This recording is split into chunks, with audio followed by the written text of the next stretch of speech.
Hello and welcome to another edition of Hard Labour. I'm here with Professor Thom Brooks of Durham University. He's a professor here of law and government, and also he's a Labour Party advisor.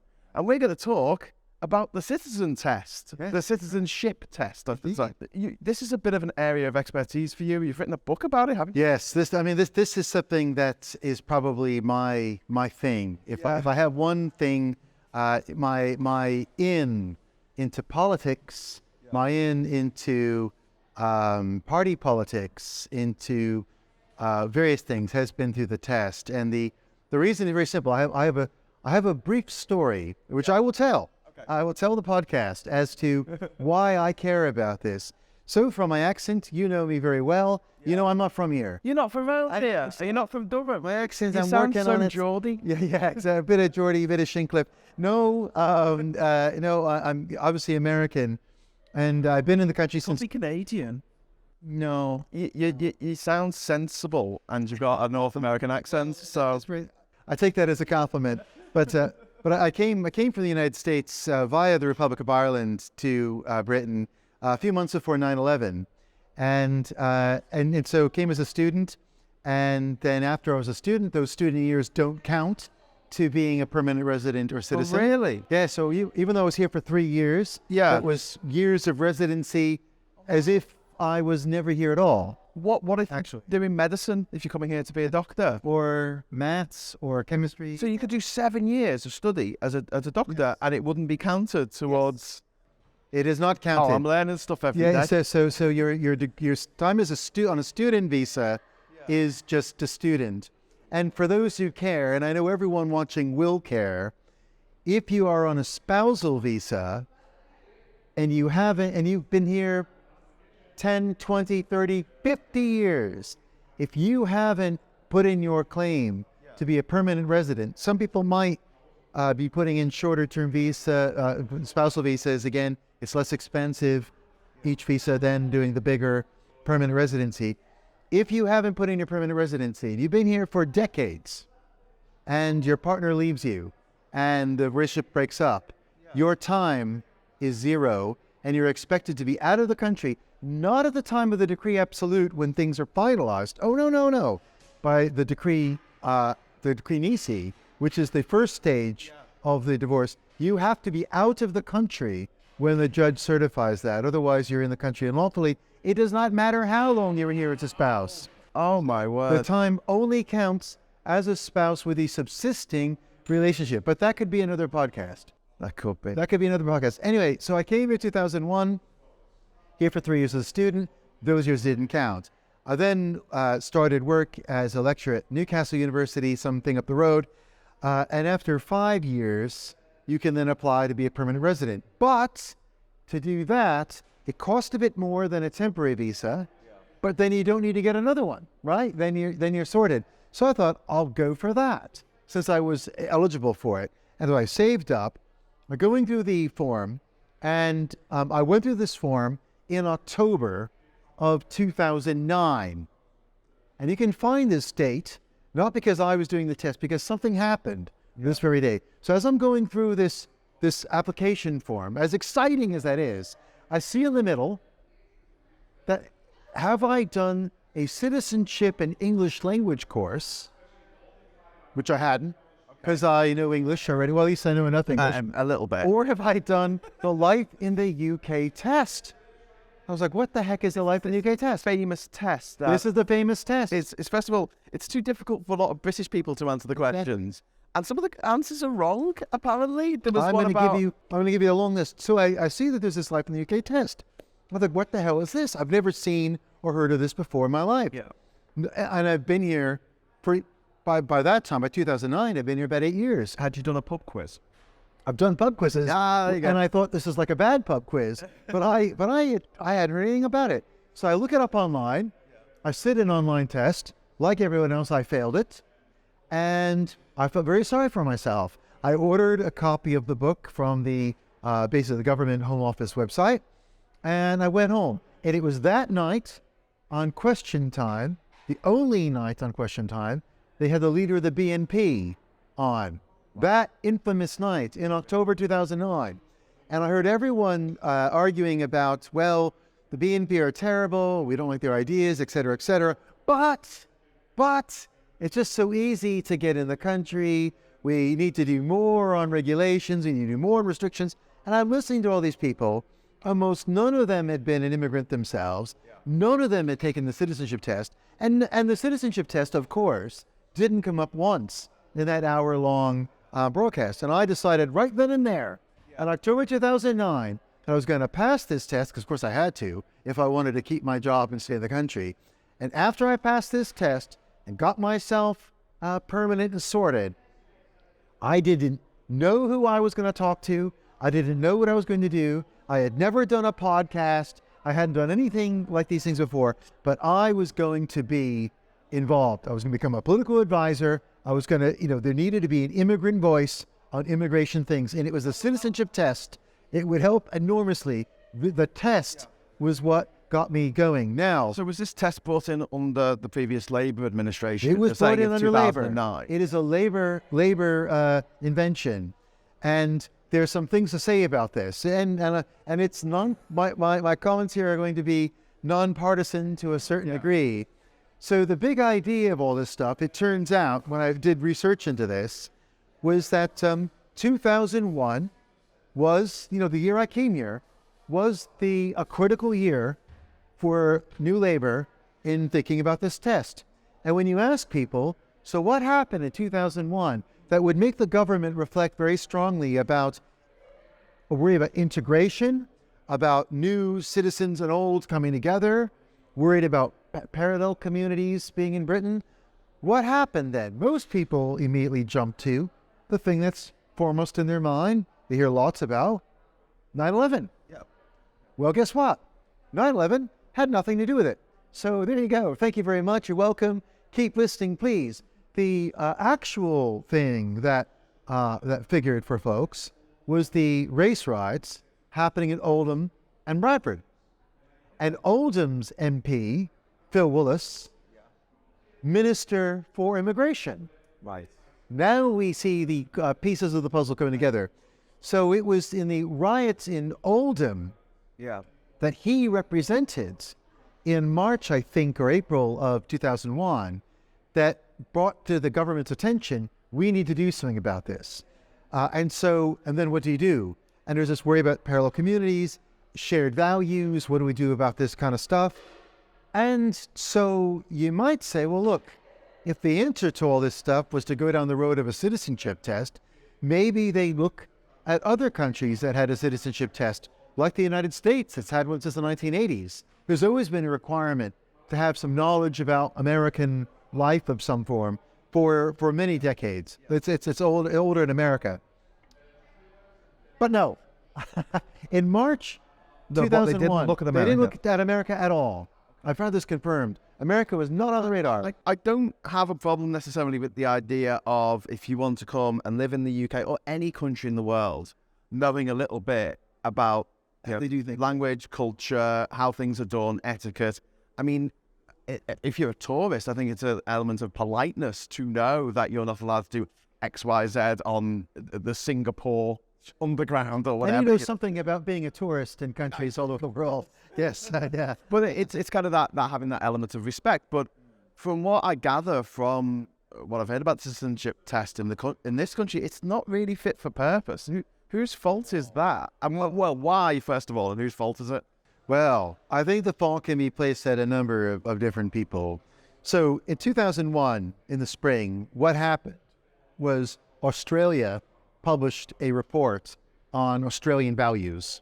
And that report said that it recommended to the Australian government that they ought to have a test, that they ought to do a citizenship ceremony. So this is going back to, 2001 is when they got the idea about going down this road, but they didn't actually do their test until after Britain did theirs. So the British government saw Australia did this review of values.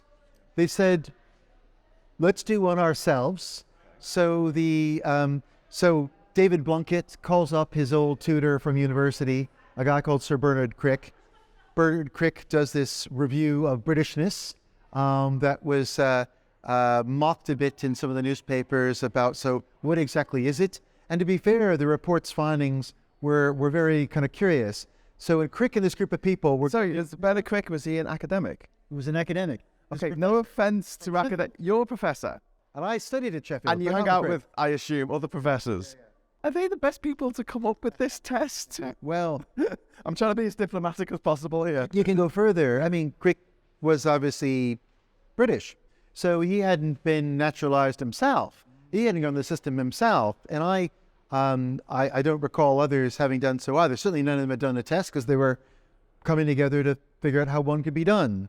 And so, I mean, one of the many recommendations I have about getting this thing right is having at least somebody, and I'm available, by the way. The one who's not a professor. Having somebody, but somebody who's actually gone through the process themselves. Somebody's the immigrant themselves. Because otherwise, when you're thinking about what is important to know, or how, what should people be aware of, and making sure people integrate and have things been working, what's not working, to ask a group of folks who've never done it themselves, haven't spoken about this with anybody who's gone through it, to kind of go away and draw this up, which is more or less what happened, and continues to happen, then there'll be a variety of mistakes made.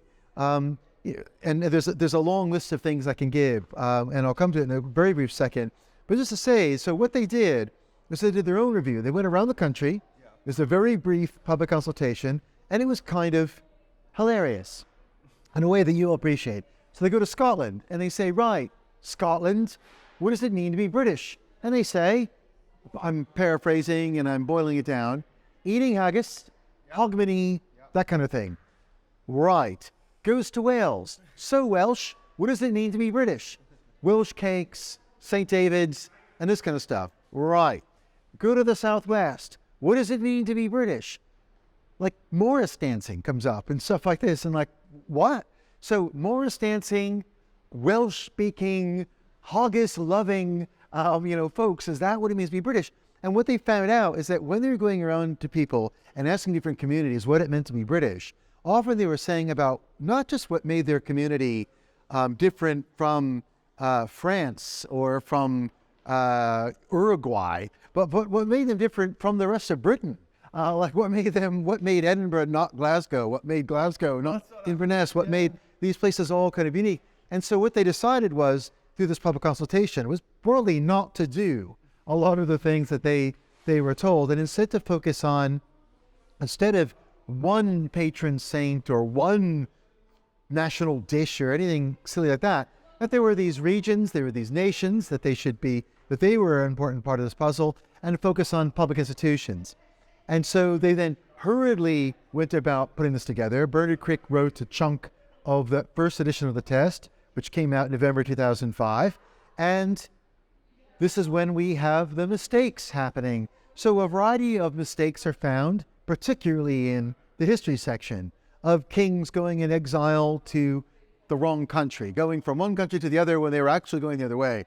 And when he was asked about these mistakes in The Guardian, he said, and this is one of my favorite quotes of the citizenship test. Everyone has their favorite quotes. This is one of mine. He said that, I realized that there were some mistakes made, but I was in a bit of a hurry. But there was a period of months where no one was being allowed to become a British citizen until they had sat this test. What? Because the government had committed to doing a test in 2002. You can't get on with your life till I finish my homework. Exactly. Oh my word. So the government had decided in 2002, pass an act of parliament, there will be a test, but there was no test written. They then decided in 2002 to put together the group to figure out how this will work and then to write it. And then this doesn't come online until 2005, 3 years after this had happened. And so he admits, he kind of rushed it. One of the mock things in the first edition, which I think, I've got a different view on, is what if you go to a pub, I'm dead serious, what if you go to a pub and you accidentally knock over someone's pipe? Which happens? You fight?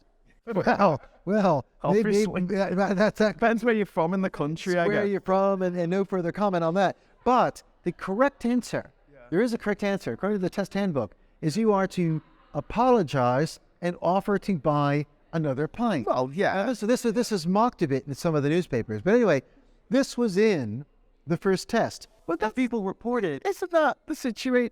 What's British about that? That's uniquely British. I think I once looked over someone's drink at a music festival in Serbia, and I went and got another drink because that's what you do. he was bigger than me. Yeah. But you know what I mean? It's like that's. I think that some of that stuff struck me as okay. But one of the problems that happened early on, I mean, one of the big problems of what goes on here is the way they do it. So in Australia, they have a test. They waited for Britain to do theirs first. So Britain decides to do a test based largely on a report from Australia that Australia thought it'd be a good idea for Australia. Oh, we'll do it here. And so Britain races to then do what Australia said it was going to do before Australia did it. And so there's a variety of mistakes. So in Australia and the United States and other countries, when you have heads of state change, we have prime ministers change, presidents change, they can update this immediately because it's all free. The test materials are free and it's online. And in America, you can have it it caters for various disabilities. I think it's also in Spanish. It's not just in English. There's no official language in America. And you can do it like that. Whereas in Britain, the advice that it should be freely available and all the rest of it, people should be able to see what's expected of British citizens. They didn't. So you got to pay for a printed book. And one thing that can happen to books is they can, I don't speak from personal experience, of course, can go out of date.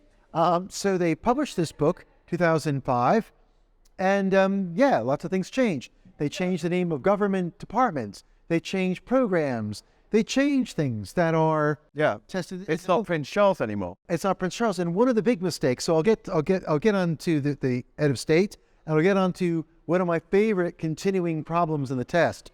So you would think MPs and the government would be able to get a few things right. One of them might be like I don't know how many MPs there are. You would think they'd get that right. In 2005, Sir Bernard Crick's team rushed out the report, and it said the correct answer was 600, and let me get this number right, 645, which wasn't true. Was that because some Sinn Féin MPs didn't take their seats, or did they just get it wrong? It was because the Liberal Democrat candidate for the great constituency that is Staffordshire South died during the general election campaign, very sadly. And against, I think, the incumbent, who was a Tory, who then won the seat. And anyway, that they then postponed that election for that 646th seat until after that election was completed. Anyway, I now call it a theorem. It's more than a hypothesis. I've tested this.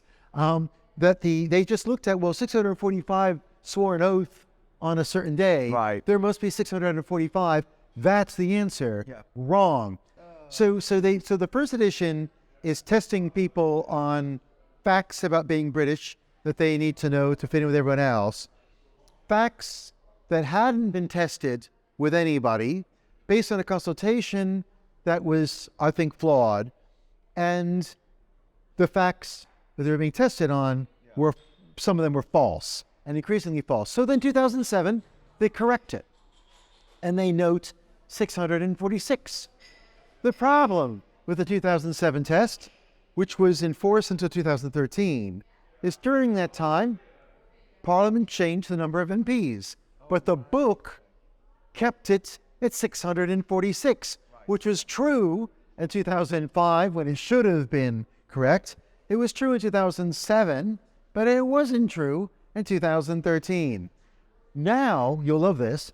Well, maybe you won't. But the test no longer asks you how many MPs there are, because the government wanted to change the number again to 600. They want to shrink it.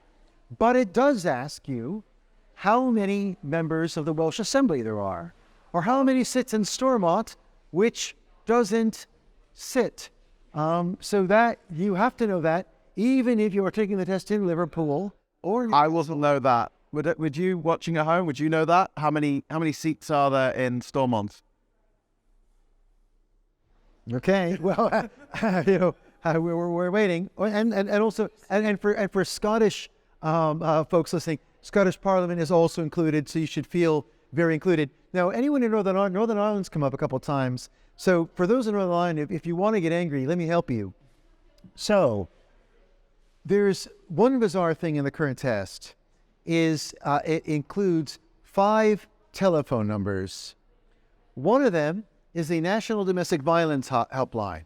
Okay, not going to argue. I don't know anyone who knows it, but okay, fine. Probably a good thing to know. Secondly, HMRC Self-Assessment Hotline.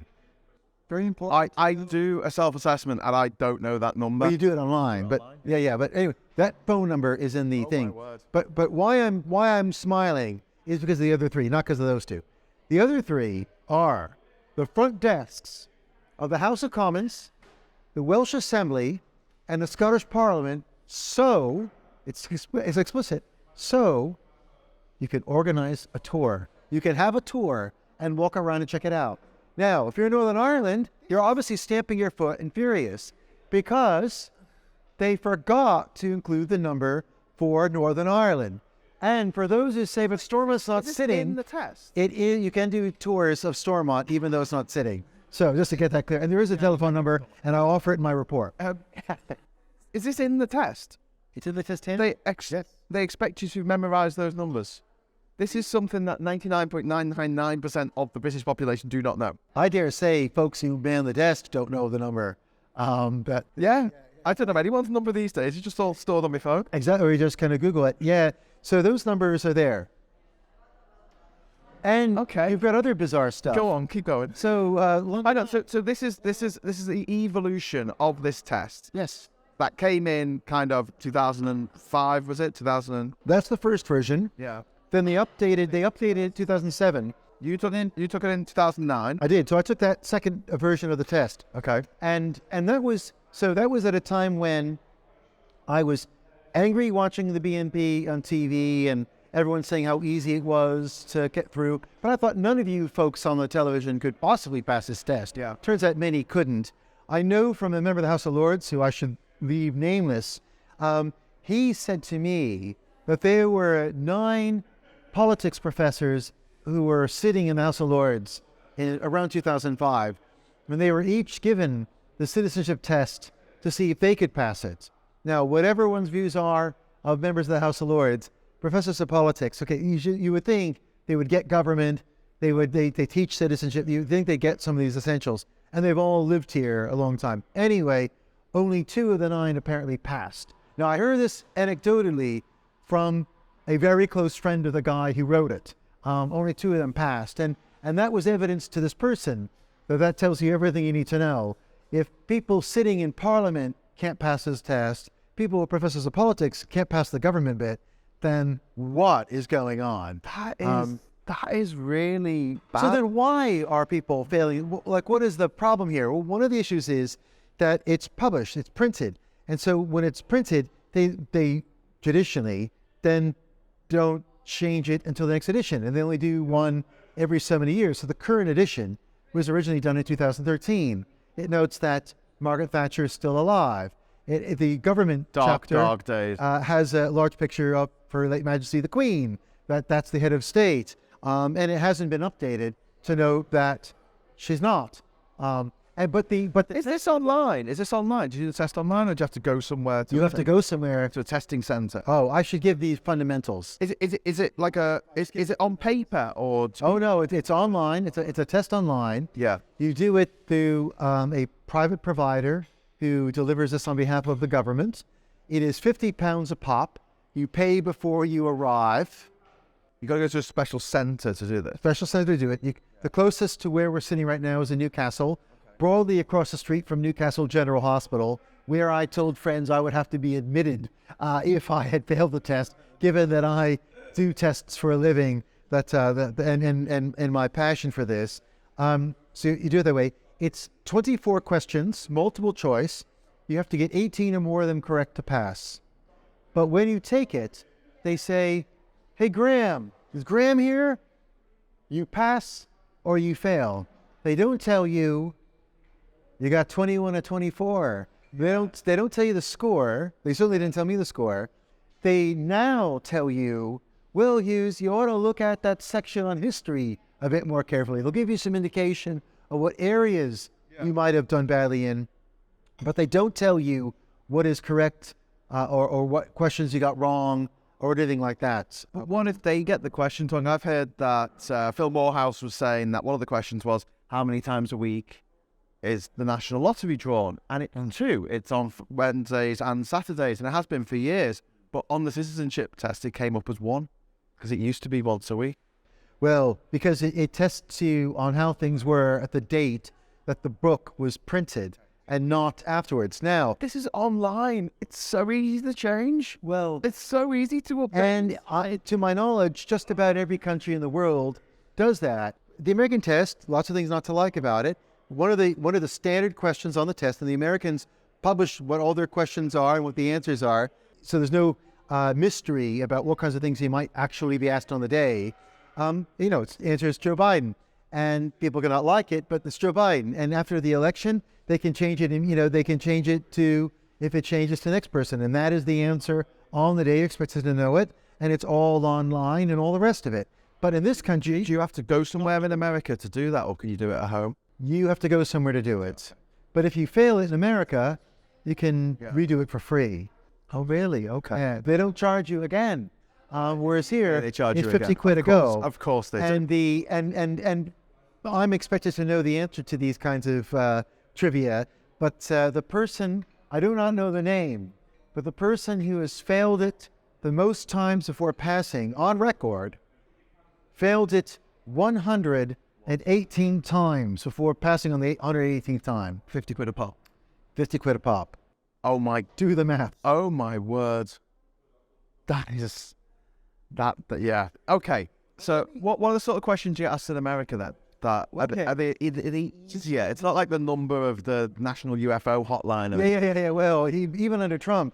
So I'll give you some examples of the American test. Then there's an area about the test that I definitely want to touch on with you that involves the B word and Europe that will be of interest to some of our listeners and so on.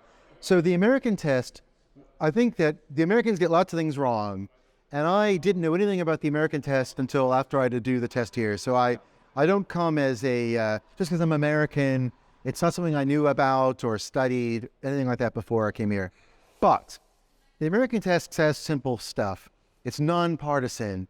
Who's the president today? Who was the first one? Who was in charge during the Civil War? George Washington, Abraham Lincoln. Exactly. And it's currently Biden. Yeah. So fine. you need the only answer there that changes is who's the current one.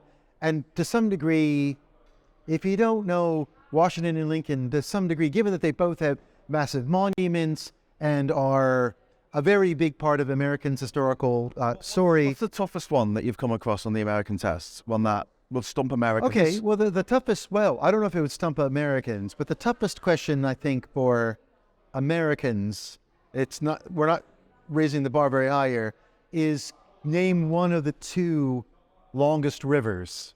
Now, I don't know why they asked two, because obviously it's the Mississippi, and the Mississippi is clearly the biggest, and it is number one. Colorado River? Missouri. But, yeah. Can't be American though. Well, that's right. But you can name one of them, so that's fine. There's also a question about name one of the thousands of Native American tribes. Sioux. Which is fine. You're done. Yeah. I don't think you need to spell it correctly either. But so Sioux. So Blackfoot, Iroquois, Navajo. Apache, etc. So Pequot. So that's pretty straightforward-ish. If you're not American, some people might struggle a bit with naming Native American tribes. You only need to name one.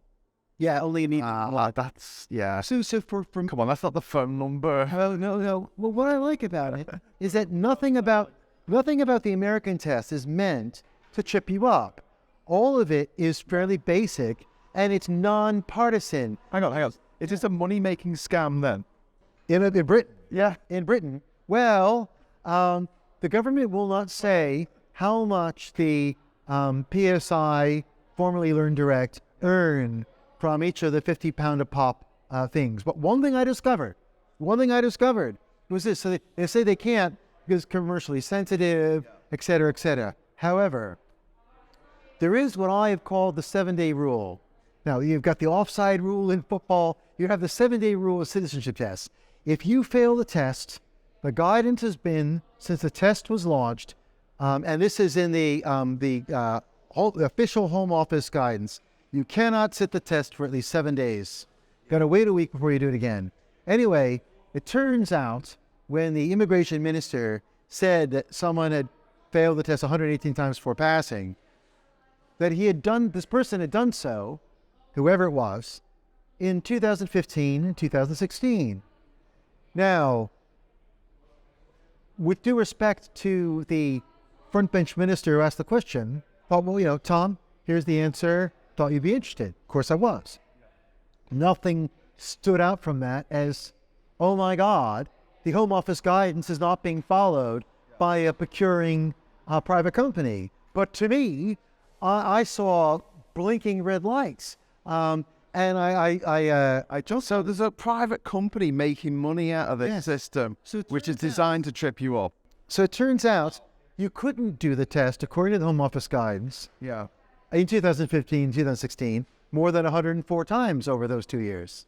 That's a breach of the Home Office rulebook. Yeah. Yet the company that was delivering this on behalf of the government was allowed to do this. It turns out that Home Office didn't seem to know that its guidance wasn't being followed, and it seems it had never asked the company to do that. It turns out, according to the official answer from the government, and I've also have correspondence from the company, because I've written to them separately, that you can sit the test as often as you can pay and find a slot. If you can find a slot every hour, and you got 50 quid for each slot, you can book yourself in right now to do that. However, the Home Office website still says we need a few days in between these tests in order to get all our ducks in a row or make sure the numbers line up or something. But the Home Office guidance isn't being followed. Now, when the government had this pointed out, you can tell I'm animated about this. You might think that they would say, right, our provider ought to be in compliance. We will tell the provider, the rules here that we publish online, any one of us ticks the wrong box, doesn't follow the guidance that's set out, reason to reject you, reason to send you home. You're off to Rwanda. Didn't you get the result straight away? You get it straight away. But here, you've got someone who's not following the guidance, and what they tried to do was then change the guidance to fit what the provider was doing already, and without any real explanation other than, it wasn't in the statute that they had to wait 7 days. And it's like, that is hardly a consolation to people. I would like to see a test, if we're going to have one. Mm-hmm. First of all, it's fairly easy. I mean, the idea that you've got to memorize phone numbers is bananas. But also, when you finish the test, if you get 17 out of 24, so you fail, it actually goes through each of the questions. Even if you pass, you get all the questions, and it tells you what the correct answer is and what you put. Like when you do the end of the week quiz on the BBC website. Yeah. I don't understand why it's not like that, just to help people out. But obviously, we have a system in this country that is designed to trip you up. Whether it's filing your taxes, whether it's parking your car, or whether it's doing anything. It's one little mistake, and it's going to cost you money, and someone's going to make money out of that. I think that they should be creating bridges and not barriers to kind of find a metaphor. But I'll give you one example of this, and then I'm going to turn to a particular example that I think will have your head spin in a way you might not enjoy. So when I did the test in 2009, you had a couple, when you sat down, you're logged in. Now, when I did the test, to be fair, it wasn't 50 quid. It was this wonderful number that I will never forget. I had to pay everyone £32 and 24 pence. That's not costed for inflation. That's the exact figure. And I had to pay, this is very explicit, I had to pay an exact change as well. No change could be received. No checks It had to be cash. And so I paid. I used to call this the 25th question. Did you have pennies on you? Oh, yeah. Did you have the exact change? So I had to pay in cash on the day, on the spot. Otherwise, I couldn't be logged in and do it. So I obviously paid my money and got my seat.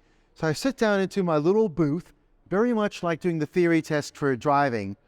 And so they had a few questions that were kind of sample things to kind of warm you up a bit. And it told you the result. It gave you, I think, 3 to 5 of them. And it told you how many of these you got right. And then you took the test, and whether you passed or failed or got any right or any wrong, you found that out afterwards outside. Okay, well, with the sample questions, one of them was my favorite question on the test because it is so ridiculously wrong. It was, where do you go to get a national insurance number? Now, if you're British, you wake up one day and Mr. Miss Postman put it through the door. You find out, oh, hey, Mom, Dad, carer, you look at me. I've got my number. I'm living the dream. For the rest of us, so the official answer was you could go to Job Center Plus or the Social Security office. Now, one of the things I like about this question is that when I did the test, there was no Social Security office anymore. It had been swallowed up by the DWP. So you had to have both things right to get the correct answer. You had to say the Job Center Plus and Social Security office, but there was no office to go to. And they didn't give you the option DWP. But what I really like about this is I didn't go to either of them to get mine. I went to the Home Office building in Sheffield to actually get mine so I could work as a tutor in philosophy at Sheffield. We wouldn't tolerate in a pub quiz a quizmaster getting all these questions wrong. And I found out. We'll be up in arms. And I found out after I did this that actually you could sit a test of 24 questions where all of the correct answers were factually untrue about how many MPs there were that were wrong, how many MEPs there were that were wrong, about demographic information that was wrong, about programs that I was asked a question on my test about the education maintenance allowance. Now, you might think, well, that might have been an interesting thing to know about.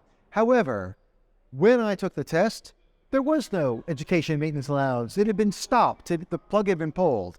Secondly, even if it hadn't been, as a permanent resident, I still couldn't access it. So I'm being asked to learn about a program that didn't exist, that I couldn't access even if it did. And you might think, that's crazy. And that would be one of the kinder things you could say. Yeah. But we then might be interested in... This is so flawed. It gets worse. Okay, go on. It gets worse. So we might think, Graham, oh, here it comes. I'm trying to build up a crescendo as badly as I can. So we might think, well, Tom's, I'm talking about, some things today, but some things in the past. Let's really zero in. Let's get stuck in to what is wrong with right now. I will name one quick thing and then one big thing. One quick thing that's kind of wrong right now is that there's a number of there are some minor flaws. For example, you mentioned the national lottery issue. The test says, and has always said, that the largest note in circulation is a £50 note. That's only true of the Bank of England. It's not true of the Bank of Scotland and Bank of Ireland. So Northern Ireland, Scotland, not true at all. And hasn't been true. They've always had a £100 note since the test has been around. So that's been wrong. And also in the history section, for any viewers out there of the Last Kingdom and this kind of stuff, who was the first Danish king? The test says it's Canute the First. It's his dad, Sven the First, was the first Danish king. So there's there's other factual mistakes, but they're very minor. Here's your one thing, and then the big thing. So they ask you about Danish kings. Danish kings of England. Of England, right? Not England. All right, not of Denmark. You need to know this, right? And it's wrong. And I was with my family a week or so ago, and we were in Westminster Abbey in the gift shop, and they have this kind of, because they do the coronation there, and they had this kind of big thing of all the kings that have been kinged in and around the area. And on that thing at Westminster Abbey, it notes, because I looked for it, because I'm that kind of guy, Sven the First was the first Danish king of modern England, and before his son Canute the First. And so Westminster Abbey knows who the kings and queens are. Historians know who the kings and queens are. The Danes know who the kings and queens are, but the test doesn't. But let's go to two other things real quickly. So one is, there's obviously been a change in the head of state. And because we print the book, the issue of printing the book, and the current edition was printed 2013, there's pictures of, there's pictures be online. Why can't it? A question for you to take up with the Home Secretary. I think it should be. I think it should be freely available, and I thought that all along. But obviously there's a new head of state, and obviously it's been fairly recent. It's less than a year, and we probably can't expect the test to, well, since they print it. Well, yeah, if it was on a line, it could be done on the day. However, online, when you go to only people who look to buy the book, only those who want to go to buy the book can see the erratum that they have published, noting that there are two things that no one will be asked about on the citizenship test, despite the fact the test handbook has it in there for you to memorize. One is, you are not required to know anything about Britain's head of state. You don't need to know who the head of state is, or their name, or what the role is. Nothing about the head of state. That should be the first question, though, if it was up to date. People who are Republicans will argue that you need to know who the head of state is, because that's, as far as I know, not every country might be up to date on the current name, but that you don't even need to know the position of the head of state, I think makes Britain's test unique in the world in a very bad way. We're the only test that you do not need to know who that estate is. And a very senior, and not a Labour peer in House of Lords told me that she was alarmed about this, because she said, but of course, Thom, if you pass the Boole test and you get through to citizenship, what do you need to do? You need to swear lifelong loyalty to the head of state. But then you don't need to know who it is to be British, but then you have to swear your undying, forever allegiance to this. I swear my undying allegiance to this product or service. And this is all coming from a group of folks who bang on about British values, and do people coming across on small boats have British values, and they care very much about British values, and we need to preserve these things. Meanwhile, we know one needs to know who the head of state is, even though you need to swear your life to that person. Anyway, that's the relatively small thing. Yeah. We've got 10, 15 minutes here. Let's do it. Brexit. Oh, so it happened, by the way. So It did. You said it wouldn't. I did. I've got you on tape. I did say it wouldn't happen. And I thought there was a lot of issues with that, and of course the regulatory disalignment hasn't really happened yet. No. So We're not checking stuff coming in. I would still say that it hasn't happened, and it happened more in name than other things. But let me go somewhere here. Let me go somewhere interesting that will get blood boiling, head spinning, and if you didn't like Boris Johnson before, you will not like him for real now. So, current test handbook, all the questions come from it, published January 2013. What was true about Britain's relationship with the European Union in 2013? We were one of the three senior partners of the European Union. We were one of the three senior. We were a lot wealthier than we are today. So it was part of the test handbook. It was part of the citizenship test in Britain. You needed to know UK was an EU member. You needed to know how many EU member states there were. You needed to know the names of all the EU member states, because that's a good thing for people to fail, right? But that would have changed in 2013 because Croatia became a member in 2013. Well, if anything that happened after the end of January 2013, not noted in the test handbook. But there is a twist.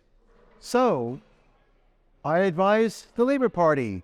I advise on questions they should pose to government. They don't always take them up. But on the test handbook, for lots of reasons, they enjoy it. So I asked Lord Russell in the House of Lords if he would ask questions about the UK and the EU. What was being done about this? Because clearly we had left the EU, as the government was very quick to remind us regularly about that they had got it done, all the rest of it. But the test handbook was requiring everyone to know we were still a member. And Do they actually, is this still in the test though? They don't ask it in the test, do they? well, I found out that there's been a number. So when they publish the current edition of the test, follow me with a little bit here, they will print X number of copies. Call that the first impression. And then when people want more hard copies of this, they do a second impression and a third. We're currently, it's my business to know this, on the 25th impression, 25th printing of the book. And in this 25th impression, they have made changes to the text. One of the changes to the text that will fascinate the kinds of people who will be listening to us right now is this. There's one of the longest chapters in the test handbook is about British government. And in that were about 2 pages about the UK and its membership of the EU and those countries and a list of the countries and the rest of it. This has been removed. And now, on those pages, it's blank. You flip through the test handbook, and all of a sudden, in the last chapter, there's a mostly blank page, where it used to say the UK and the EU, these are the UK. They didn't just make the booklet smaller, they actually just left it blank. They deleted it, and they didn't move other things up. It is a blank page in the has been book, but it gets so much worse than that. And then there's a backstory I'm going to tell. So, in the longest chapter on British history, they've added a section about the UK leaving the EU. And this notes the date of the referendum.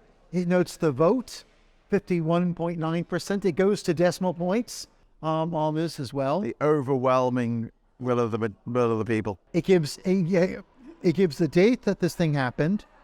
It notes when Britain left. But this is one of my favorite changes to the text that I've seen in my days. Graham Hughes, my old close friend. Test question live on the recorded podcast. Okay.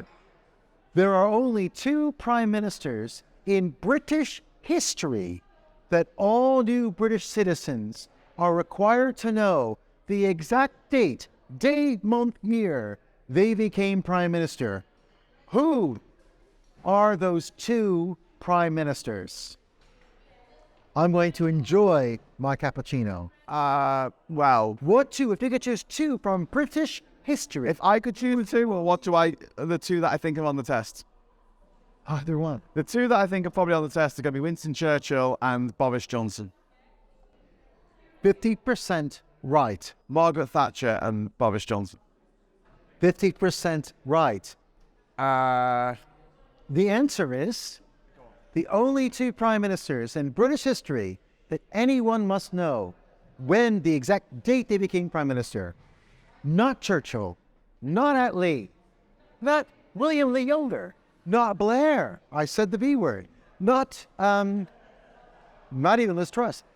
Boris Johnson and Theresa May. They are it. Only them. No one else. No one else. And this is of the 25th printing, the end of 2022. Liz Truss was prime minister when this came out. Johnson and May are it. Now, there's a bit of a backstory that I also enjoy. So right now, your head is spinning. You're full of anger. They're literally blanking. They're blanking the history. They're writing out Britain's membership of the EU. They are and noting if you think it's crazy knowing certain facts. I mean, surely the date that Boris Johnson became Prime Minister is forgettable a date as any in British history. But there's a bit of a backstory. So one of the things that has interested me in seeing various factual inaccuracies in the test, some of which I haven't covered, but maybe less interesting to people, is what fact-checking is happening. Yeah. So, and there's always this stuff about, we're constantly monitoring all the rest of it. It turns out it's really a self-audit by the private company that oversees the test. They remove things that they are aware of are no longer true. But it turns out there's only two things that they've removed, and both seem to be at the instruction of government. One is removing any questions about who the head of state is or anything about the head of state. And the other is no one is asked anything relating to Brexit. Yeah, our national shame. No one is asked anything about Brexit on the test. Now, when I had my friend in the House of Lords ask questions about when the decision, what's being done about the UK's membership of the EU in the test handbook, we were told a portkey. Oh. Which I confirmed as a portkey. So we were told that that the UK's membership of the EU was removed from tests at 11 p.m. at the end of January 2020, which sounds implausible, and you're all groaning and cringing, whatever your views are on the result, you're cringing right now. But it turns out, viewers, listeners, that was not true. That was said by a minister in Liz Truss's 49-day or so, 44-day, depending on how you count it, premiership. Under Lord Murray of Blidworth, he was the current minister under Rishi Sunak, he has corrected the record, although not acknowledged that a different answer was given. He didn't, I don't know if he knows a different answer was given a few weeks before he gave his answer, but we asked the same question. So when did this happen? What was planning put into place to change this in the handbook? For those who are looking for deep state conspiracies, looking for shenanigans, looking for dirty tricks, looking for all that kinds of stuff, let me give a little bit of fairy dust to help you on your way. So it turns out any mention of Brexit and the UK's membership of the EU was removed from all citizenship tests for everyone sitting the test no later than the end of October 2019. Two things surely ring out for people listening and watching right now. One is obviously Brexit hadn't bloody happened, right? So there wasn't Brexit, but EU was wiped and erased from all tests before it ever happened.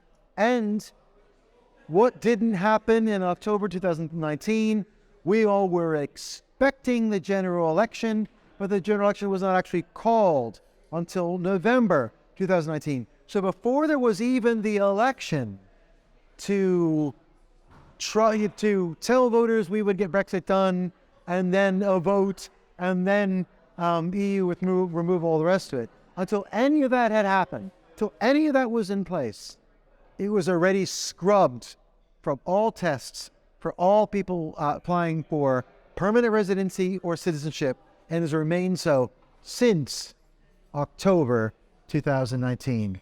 You are very welcome. You know, he doesn't pay me for this. I do this for free. I do it for a coffee. There you are. So Brexit looms large. Wow. Yeah, so when you complete this test, can you apply for a British passport? And that's it? No, Oh, you can't. tell me more. So this is hilarious. So when I passed the test in 2009, I did what you do. I went on Facebook. What do you do when you pass the Life in the UK test? Who do you tell? My mom and dad are American. They don't know I have to do it. They probably didn't want me to. So I went on Facebook. And I said, I just passed the UK Citizenship Test, And I don't know, went to the toilet, got a coffee, and went out and checked my emails. Everyone starts liking it.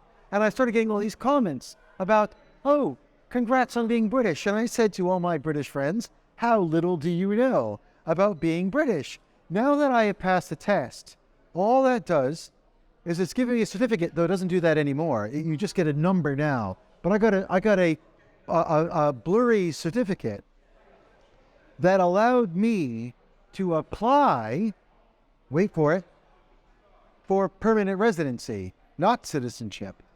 So I had to apply for my indefinite leave to remain for the lawyers out there, my permanent residency. That goes into your American passport. It goes into my American passport. There's no British passport. It's a sticker, like a visa, that goes in my American passport, saying that I had the right to enter freely into the UK, and I had right to be here even if I didn't have a job, but I had to have a job to get it. Anyway, moving on. So I could get permanent residency to stay here. I could apply for that. Now, the application process, it can take, I know people it took over a year to get their, bless you, to get their permanent residency sorted. But after you get your permanent residency, you must wait 1 year and yes, 1 day, a year and a day, and then you can apply for citizenship. And the average waiting time for citizenship is about 6 months. And that was indeed the case for me. So I got my permanent residency. I did a premium service. I applied in person in Liverpool, magnificent city, great people, so kind, and see Eurovision or something. So enjoyed Liverpool. So I went to Liverpool, got my thing, waited a year and a day, and then had to wait another 6 months. So I did this in December 2009. I then had to wait a year and a day to apply for citizenship. 6 months later, I got my passport. So even though I passed the test in, I think, November 2009, I didn't become a citizen until spring, summer 2011. That's a long process. And that was having nothing go wrong. I only took the test once. It's my business to pass tests. And here we are. But it is like a bad pub quiz. And it is, as I like to call it, and here it is, here's my tagline, it's the test for British citizenship that few British citizens seem able to pass. Thank you very much, Thom, for talking to us about the life in the UK test that I would probably fail. I think most people watching this will probably fail it as well. And that's it for this episode of Hard Labour. Always a pleasure. Thank you very much to Professor Thom Brooks, and we'll see you next time.